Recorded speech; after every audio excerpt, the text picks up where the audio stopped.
gonna start recording. Okay. Right, we're recording. Let me make sure. It's recording, dude. I know what the Red light means record. It's got 29 seconds left. Your vegetables? And then it's gonna beep. Yeah. For 5 seconds. So let's argue about it for 33 21 and it's done. Alright. Go turn it off. Good one. Take the vegetables out. Good one. Take them out. It can't be that loud. But by the time we're done arguing, it'll be over. Yeah, it's about over now. Yeah. 3, 2, 1.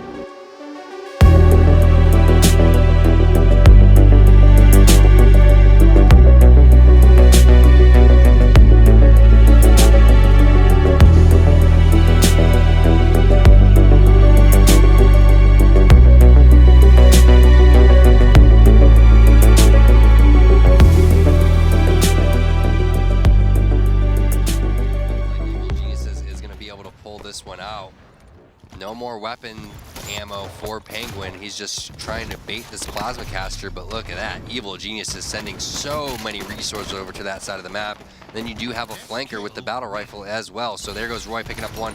Lunchbox got one right before that. One more kill, and then it is all over for Team Liquid. Evil Geniuses pulls off the upset after being down 2-0 in this series. They do send Enigma 6 down to relegations. And yes, nice job by Roy, 16-6, dominating performance from the board. And this Evil Geniuses squad, who started off the season so well, had a 3-1 record, just started falling behind left and right, has come out in week number 7 and gone 2-0. Beating Luminosity and Team Liquid, who are currently at the 3rd and 4th seeds there. So just overall amazing play. Evil Geniuses still proving that they have it. They just need to work on not having any or so many of these off weeks that we're seeing from them. Very impressive performance from these guys, especially after game number 2. Their fans were sweating bullets, ending their season on a high note. Has to feel good for these guys because they've had their ups and their downs.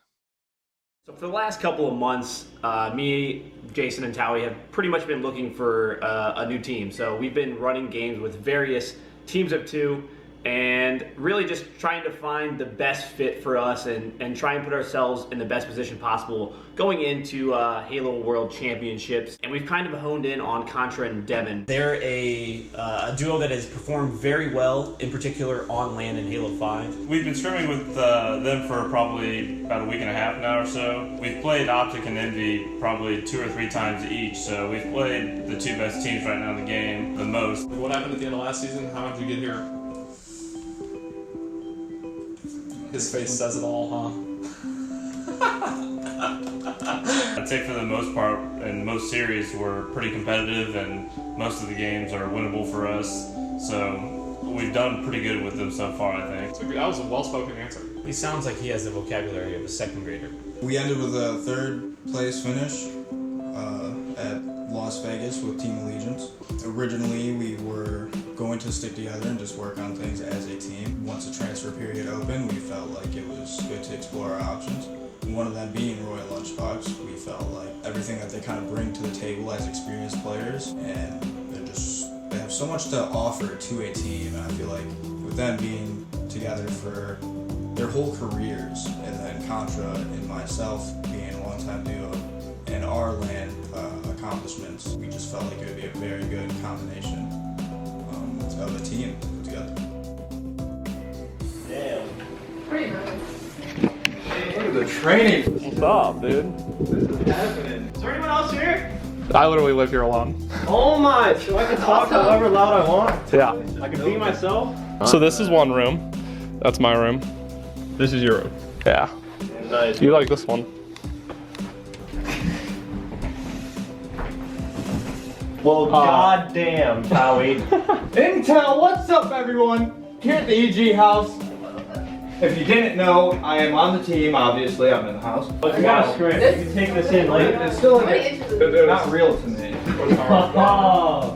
There's a banshee, like there's... Look at Master Chief. Yeah, this is Full time in the house as a team for Worlds. You say it full time as if it's a job, and it doesn't even feel like that at all. We get to play on the best internet in the world, basically, and do what we love. And none of it actually feels like a job to me. I think that would be a huge asset to have for the world's grind, is just being able to practice from the same location, and after series we can watch film and whatnot. So that's going to be, I think, incredibly valuable for us as a team to be able to play next to each other. I think it's a huge benefit.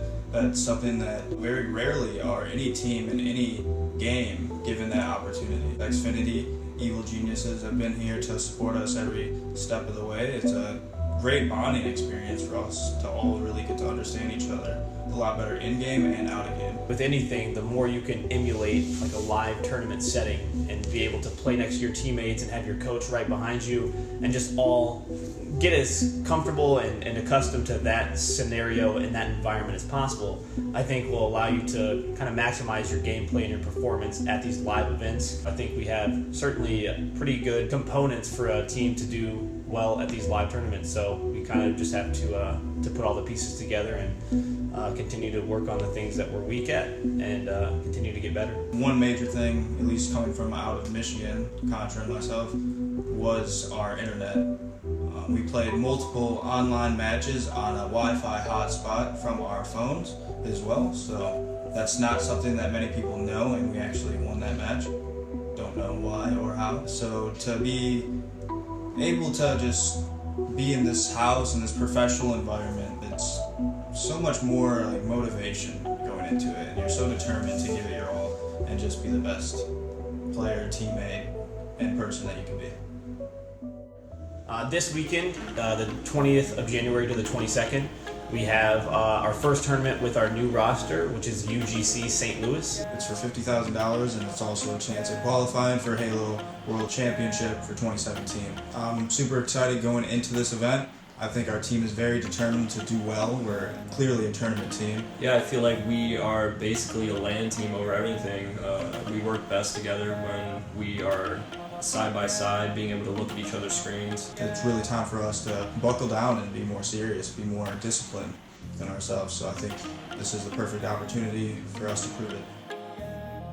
First match of the championship bracket, Evil Geniuses versus Inconceivable. Evil Geniuses, the seeded team. Inconceivable, what a storyline behind this team, making a huge run through the open bracket. A lot of people considering them a strong favorite in the overall tournament. Well, this is big because if Inconceivable is able to continue the standoff for 50 more seconds, they're going to win the game. So obviously a huge advantage right now for Inconceivable, especially because they have that one-game buffer. So I want to see what Evil Geniuses is going to do, because as soon as that 30-second mark hits, you're going to almost have to leave the flag at your base and go right for the return. And they know it. I mean, we got Roy and Lunchbox pushing over to the enemy base, but Roy leaving his brother kind of out to dry right there. And that's it! They get the return somehow, and that's going to be the flag capture and the series. Evil Geniuses, mathematically, this game is over. So sad for EG fans, but they couldn't pull it out in the CTF games. Lost overtime in CTF Fathom.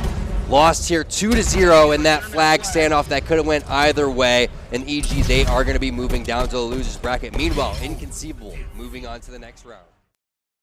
The first match that we had to play of the tournament, winners bracket round 1, was against Boo Boo Doo-Boo's team. Love saying Boo Boo Doo-Boo. It's just the best gamer tag. I think they played a couple rounds in advance before we ended up playing against them. They were already a little bit more warmed up than we were. They played all the way through the open bracket and had a series against Allegiance, obviously comprised fully of pro players from Pro League teams, but had an open bracket seed. So they managed to take a win there and then went on to end up playing us in the first round of pro bracket. And we warmed up, obviously, but we hadn't really had a chance to play in the tournament against anyone else. So I feel like we kind of came out and underwhelmed. It just really came down to teamwork for us, I think, more than anything.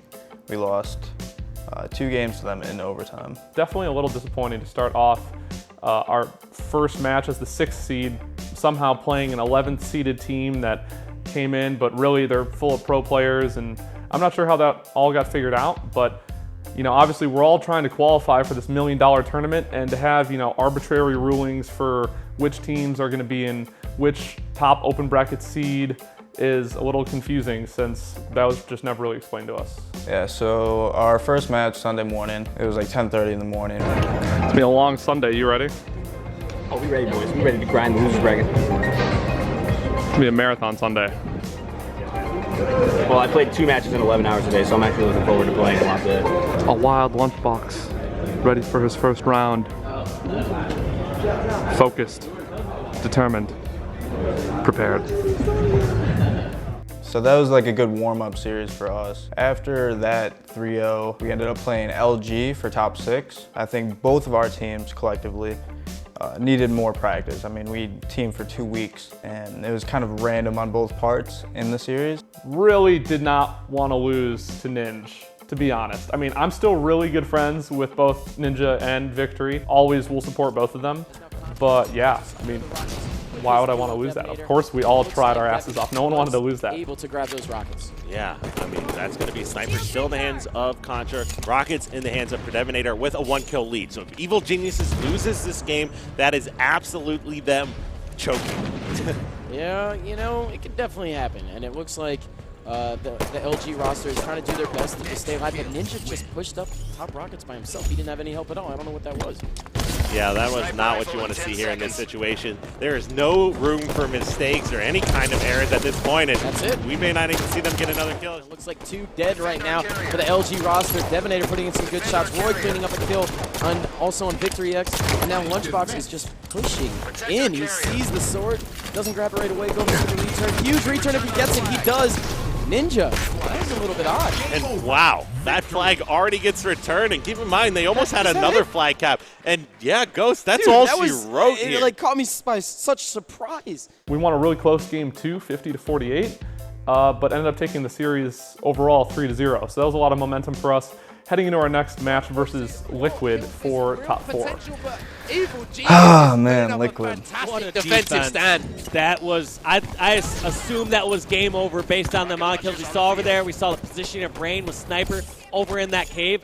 I can't believe they somehow pulled out and got those stops. Brain hitting that shot on the player, desperately trying to go for those rockets. That's going to be 3 dead for EG as well. That's going to be in the window, but there's actually a player sneaking behind him, and that is Devon, so let's go on with him. But he is going to be shut down by Penguin. Let's go over to Contra now. He has been doing some work in this game, been really impressed with what I've seen from him. Not sure if anyone has managed to pick up that rockets that did fall. I don't believe they have, and it looks like one player from, I believe it was Team Liquid, is trying his best. It's actually rockets in the hands of Roy. So let's go over to him now, but he's going to be taken down. Look at that kill feed. The last player alive is Contra, who manages to get a kill, but Eco comes in with those rockets. The flag is now moving in the hands of Stella. This could well be the game. Team Liquid just 1 flag cap away from taking this game and taking this series. They were one of the teams to form their roster a little bit sooner than any other team that made a change. I felt like we played really well against them. We had 2 close games that I believe both went into overtime. Just to see them do as well as they did, taking down Envy, going to a Game 7 against Optic in the finals. I was impressed with the way that they played the rest of the tournament. I felt like we had a very competitive series against them, and it shows how much this team is capable of. Really, really small details in communication, in positioning, in efficiency for different objective areas of the map, whether it's running a flag or which routes to take for running that flag or which rotations to make for strongholds. Really small details cost us at least 2 of the games in that series that I feel like were, because we weren't 100% clear between the 5 of us what we wanted to do. Even though Liquid dropped down to the losers bracket, they still fought through the losers bracket to beat both Straight Rippin' and then Envy in the losers bracket finals. And Envy won the last tournament. So I'm pretty hopeful after our series versus Liquid that, you know, we've really only been a team for 1 or 2 weeks, that if we have all this time in the house to continue to work and improve together, we can really compete with anyone. Yeah, Saturday. Saturday morning, early. Okay, so what's this weekend? We have our qualifiers. I don't even know what those mean, what they're worth. So that'll probably run all day Saturday. I believe that's going to be every Saturday for, what, 5 weeks? Qualifying matches starting. Love online qualifiers. All day Saturday. Can't wait. Can't wait for them. Nothing quite as fun as spending your whole Saturday inside grinding. I mean, I'm looking forward to it. I think it's an interesting format and approach. that they're taking for qualifying or getting a better placement? These qualifiers are for our seed at Las Vegas though. So in order to qualify for the 2017 Halo World Championship, they're gonna take the top 6 ranked teams after the Las Vegas Open event. And in order to accumulate more points for that open event to get a better seed going into the tournament, we need to play in a bunch of online qualifiers every Saturday until the event. So we'll probably be doing that like all day. And I think some of the first rounds are going to be a little bit easier until the actual tournament starts. But I'm looking forward to the amount of practice against every team. We are looking forward to the challenge. Online is almost always a challenge, regardless, of which team you're on or where your teammates live. There's a lot of variables to competing online, so it's really kind of hard to predict how things will play out. But it'll be good to be able to play in a tournament type environment or that atmosphere all together from the house, in my opinion. And that's the best kind of practice you can really ask for. Really, really excited to play every Saturday though.